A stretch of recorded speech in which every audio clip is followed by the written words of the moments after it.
Hello নমস্কার কৃষক বন্ধুরা, তোমাদের সকলকে আজকে আমার এই নতুন ভিডিওতে আমন্ত্রণ জানিয়ে শুরু করছি আজকের ভিডিওটি। আমি আলোচনা করব দুটি বিখ্যাত কীটনাশক নিয়ে, যে কীটনাশকগুলি আমরা প্রতিনিয়ত এবং খুব দামে কিনি এবং এই কীটনাশক দুটি আমরা ব্যবহার করে থাকি। বেশিরভাগ মানুষই এই কীটনাশকগুলো ব্যবহার করে এবং আমিও নিজেই এই কীটনাশকগুলো ব্যবহার করেছি। তো কোন কীটনাশক দুটি নিয়ে আলোচনা করব, তোমরা ভিডিওর মধ্যে সমস্ত কিছু জানতে পারবে। তো ভিডিওটা প্রথম থেকে শেষ পর্যন্ত দেখে যাও, আর ভিডিওটা স্কিপ করে দেখবে না। ভিডিওটি স্কিপ করে দেখলে কোনো গুরুত্বপূর্ণ পার্ট তোমরা মিস করে ফেলবে, যেটা জানলে হয়তো তোমাদের কোনো উপকার হতো বা হবে, এমন কোনো পার্ট তোমরা মিস করে ফেলবে। তাই ভিডিওটা টেনে দেখবে না, প্রথম থেকে শেষ পর্যন্ত দেখে যাও এবং চ্যানেলে নতুন হলে চ্যানেলটা সাবস্ক্রাইব করে রাখবে। এই বলেই তাহলে শুরু করছি আজকের ভিডিওটি। আমি যে কীটনাশক দুটি নিয়ে আলোচনা করব সেই কীটনাশক দুটির নাম হলো, একটি হলো কোরাজিন এবং আরেকটি হলো ফেম। এই দুটি কীটনাশকই আমাদের বাজারে খুব প্রচলিত কীটনাশক এবং আমরা প্রতিনিয়তই কীটনাশক দিই। তো প্রথমে আসি এদের টেকনিক্যাল কন্টেন্ট। এদের টেকনিক্যাল কন্টেন্টের মধ্যে কি আছে? টেকনিক্যাল কন্টেন্টের মধ্যে আছে, কোরাজিনের মধ্যে আছে কোনারেলটা নিনিপ্রো 18.5% WWSG ফর্মুলেশনে, এবং বায়ারের ফেমের মধ্যে আছে ফ্লুভেন্ডিয়া মাইট 39.5% WWSG ফর্মুলেশনে। তো এই দুটি কীটনাশকই হলো গ্রুপ 28 কীটনাশক এবং দুটি কীটনাশকের মধ্যেই ট্রান্সলেমিনাল গুণ আছে এবং দুটি বোর্ড স্পেকট্রাম কীটনাশক। কিন্তু কোরাজিন হলো সিস্টেমিক কীটনাশক এবং ফেম হলো কন্ট্যাক্ট এবং এর মধ্যে ওবিসাইডাল অ্যাকশন অর্থাৎ ডিম মারার প্রক্রিয়া বর্তমান। এবারে আসি এরা কোন কোন পোকার ওপর কাজ করে। তো এরা দুটি কীটনাশকই সমস্ত রকম লেদা পোকার ওপর কাজ করে। তারা আমি স্ক্রিনশট সাইডে লাগিয়ে দেবো, তোমরা দেখে নেবে।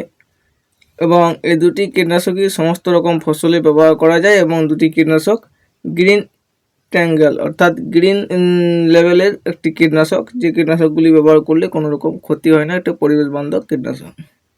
এবার আসি এটা আমাদের কতদিন রেজাল্ট দেয়।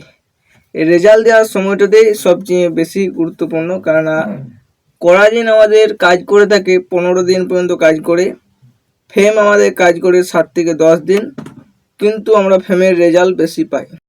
ফেমের রেজাল্ট বেশি পাওয়ার কারণ সেটা হলো যে ফেম হলো একটা কন্ট্যাক্ট কীটনাশক, কিন্তু এর মধ্যে ডিম মারার ক্ষমতা থাকে, যে কারণে ফেম আমাদের দীর্ঘদিন পোকাকে নিয়ন্ত্রণ করে রাখতে পারে। পোকা 7 দিন নিয়ন্ত্রণ হলো, কিন্তু যদি বাইরে থেকে পোকা আক্রমণ না হয়, তো জমির মধ্যে যে সমস্ত ডিম থাকবে সেই সমস্ত ডিম যদি কন্ট্রোল হয়ে যায়, তাহলে তোমাদের জমিতে আর নতুন করে পোকা সহজে দেখা যায় না, যার ফলে তোমরা এই ফেম থেকেও 15 দিন পর্যন্ত রেজাল্ট পেয়ে যাবে। এবারে আসি এই কীটনাশক দুটির মধ্যে কোন কোন পোকা বেশি নিয়ন্ত্রণ করে। তো বেশি নিয়ন্ত্রণের কথা যদি বলতে হয়, তাহলে ফেম সমস্ত রকম পোকার ডিম মারে যেহেতু, তাই সমস্ত রকম পোকার ওপরেই এটা একটা এফেক্ট পড়ে, কিন্তু কোরাজিন শুধুমাত্র লেদা পোকার ওপর কাজ করে। এখানে একটা প্লাস পয়েন্ট আছে, এই যে ফেম স্প্রে করলে গাছের গ্রোথ কিছুটা হলেও বাড়ে, কিন্তু কোরাজিন স্প্রে করলে তার উল্টোটা হয়। কোরাজিন স্প্রে করলে গাছের গ্রোথ কিছুটা হলেও কমে। এবার আসি এদের প্যাকিং সাইজ। এদের প্যাকিং সাইজ দুটোরই পাওয়া যায় 10 ml, 30 ml, 60 ml এবং 120 ml, এরকম প্যাকিং সাইজে তোমরা বাজারে পেয়ে যাবে। আর যদি দামের কথা বলতে হয়, তো কোরাজিনের দাম হচ্ছে 180 টাকা থেকে 90 টাকা 10 ml ফাইল পেয়ে যাবে, আর ফেমের দাম হচ্ছে তোমার 240 টাকা থেকে 250 টাকা 10 ml ফাইল। এবারে আসি তাহলে ক্যালকুলেশন পার্টে, অর্থাৎ একটা কনফিউশন পার্টে, যে পার্টে আমরা চিন্তা ভাবনা করব যে কোন কীটনাশকটি আমরা সবসময় ব্যবহার করব এবং কোন কীটনাশকটি ব্যবহার করব না। যেহেতু দুটোই গ্রুপ 28 কীটনাশক, তাই এরা সমস্ত রকম পোকার উপরেই কাজ করে থাকে, কিন্তু দাম অনুযায়ী যদি বলতে হয়, তাহলে আমি বলবো এখানে কোরাজিন সবচেয়ে ভালো কাজ করে। কারণ কোরাজিনের মধ্যে যে সিস্টেমিক অ্যাকশনটা আছে, এটার দ্বারাই তোমরা পোকার গাছে একবার স্প্রে করে দেবে, পোকা যেখান থেকে আসুক না কেন তোমার গাছকে খেলে পোকা মরবে। কিন্তু যদি ফেম ব্যবহার করে থাকো, তোমার পোকার ডিম মরবে, কিন্তু পোকার গাছের মধ্যে কোনো অ্যাকশন থাকবে না, যার ফলে তোমার 5-7 দিন যে অ্যাকশনটা আমরা দেখতে পাই রেজাল্টটা, সেই রেজাল্টটা কিন্তু আমরা দেখতে পাবো না যদি বাইরে থেকে পোকার আক্রমণটা বেশি হয়। অর্থাৎ আমি একটা জমি স্প্রে করেছি, যদি আরেকটা জমি অন্য চাষি স্প্রে না করে থাকে, সেক্ষেত্রে কিন্তু কোনো রকম আমরা ভালো রেজাল্ট পাবো না। তাই বলবো তোমরা কোরাজিনটাই ব্যবহার করবে।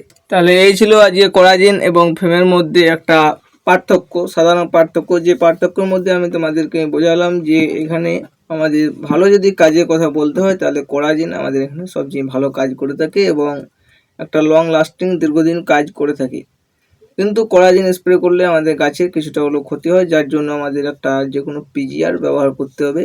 আর অতি অবশ্যই বিকেলের দিকে স্প্রে করবে, সঠিক ডোজে স্প্রে করবে। তো আমি ডোজগুলো সব ভিডিও স্ক্রিনে দিয়ে রেখে দিয়েছি অলরেডি, তোমরা সে ডোজে ব্যবহার করবে। তাহলে এই বলেই এই ভিডিওটা রাখছি। ধন্যবাদ, ভালো থাকবে। আবার দেখা হবে অন্য পর্বে নতুন কোনো ভিডিও নিয়ে।